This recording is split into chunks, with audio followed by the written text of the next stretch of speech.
প্রকৃতির নিয়মকে বৃদ্ধাঙ্গুলি দেখিয়ে আল্লাহর দেওয়া রিজিককে উপেক্ষা করে চীনের চড়ুই পাখি নিধন কর্মসূচি হওয়ার পর প্রকৃতির নির্মম প্রতিশোধ ছিল। একটি চড়ুই পাখি 4 কোটি মানুষের মৃত্যুর কারণ হয়েছিল। সকল বিস্তারিত জানাবো আর এই সোহাগ চ্যানেলের আজকের ভিডিওতে। চলুন শুরু করা যাক। সালটা 1958। মাও জেদং তখন চীনের রাজা, পাশাপাশি পিপল রিপাবলিক অফ চায়নার সর্বময় চেয়ারম্যান। তো সেই পৃথিবীর বিখ্যাত বিতর্কিত কমিউনিস্ট নেতাই সে বছর সিদ্ধান্ত নিলেন চড়ুই নিধন করতে হবে, যার পোশাকির নাম ছিল দ্য গ্রেট স্প্যারো ক্যাম্পেইন।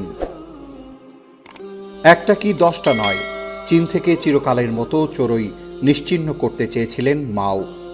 কিন্তু কেন? কারণ দেশের ফসলের ক্ষতি করছে বদমাশ চড়ুই। আগেই ক্ষেতের কীটপতঙ্গ মারার নির্দেশ দিয়েছিলেন মাও জেদং। এতখানি তৎপরতার পেছনে আরেক কারণ, কমিউনিস্ট চীনে ততদিন ব্যক্তির ক্ষেত খামারের অস্তিত্ব নেই, সবটাই রাষ্ট্রের সম্পত্তি। অতএব রাষ্ট্র নেমে পড়ল তার খামারের খেয়ালি সুরক্ষায়। আদপে যা চীনের চেয়ারম্যানের ব্যক্তিগত সিদ্ধান্ত। বিশ্বস্ত বিশেষজ্ঞদের কাছ থেকে মাও জানালেন, একটি চড়ুই বছরে 4 থেকে 5 কেজি শস্য খায়। হিসেব করে দেখা গেল 10 লাখ চড়ুই 60,000 মানুষের খাবার খেয়ে ফেলে।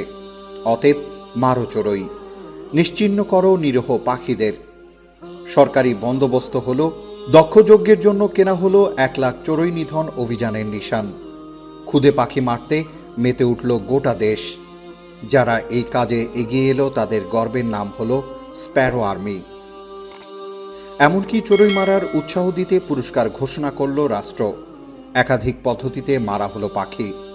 উন্মত্ত জনতা ড্রাম বাজিয়ে ধাওয়া করতে পাখির ঝাঁকের পিছনে। শোনা যায় শেষে উড়ান ক্লান্ত পাখি মাটিতে পড়ে মারা যেত। খুঁজে খুঁজে ভাঙা হলো চড়ুইয়ের বাসা, নষ্ট করা হলো ডিম, জাল দিয়ে ধরা হলো।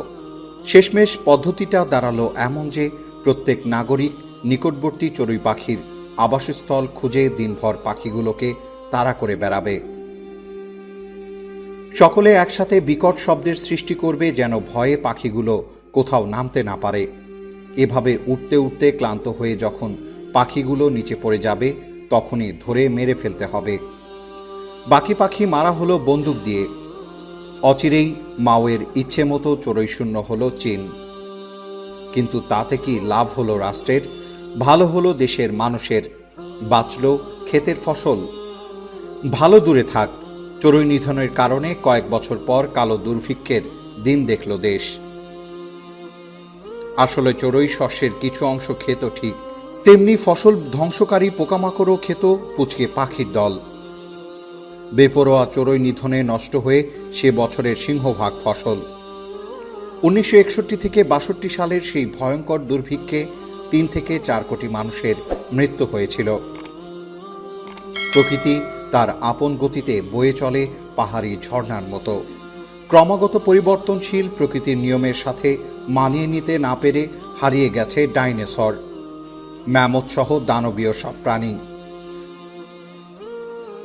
আবার বহাল তবিয়তে রয়ে গেছে পিঁপড়ের মতো ক্ষুদ্র প্রাণীও।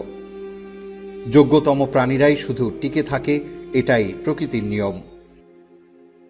আর ওদত্তের চূড়ায় বসে হিতাহিত জ্ঞান হারিয়ে প্রকৃতির নিয়মকে বৃদ্ধাঙ্গুলি দেখিয়ে যারা সীমা অতিক্রম করেছে, প্রতিবারই পরিণাম হিসাবে তাদের ওপর ধেয়ে এসেছে প্রকৃতির নির্মম প্রতিশোধ। প্রকৃতি কখনোই সীমা লঙ্ঘনকারীকে ক্ষমা করে না।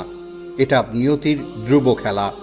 মানব সভ্যতার ইতিহাসে রয়েছে এমন বহু বিপর্যয়ের ঘটনা। কিন্তু 1958 সালের চীনে যে প্রাকৃতিক বিপর্যয় হয়েছিল, তা হয়তো কখনো কারো পক্ষে কল্পনাও করা সম্ভব ছিল না।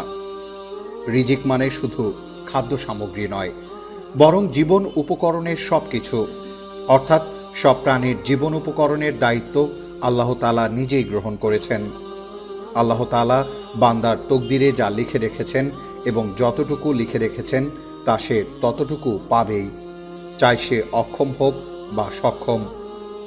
ঠিক একইভাবে ওই সব চড়ুই পাখির রিজিক তো আল্লাহই দিত, কিন্তু বোকা মানুষ না বুঝে এই কর্মকাণ্ড করার কারণে চীনে সেই প্রাকৃতিক বিপর্যয় হয়েছিল। দর্শক, আজকের মতো এখানেই বিদায় নিচ্ছি। দেখা হবে পরবর্তী কোনো নতুন ভিডিওতে। ভিডিওটি ভালো লাগলে চ্যানেলটি অবশ্যই সাবস্ক্রাইব করে পাশেই থাকুন।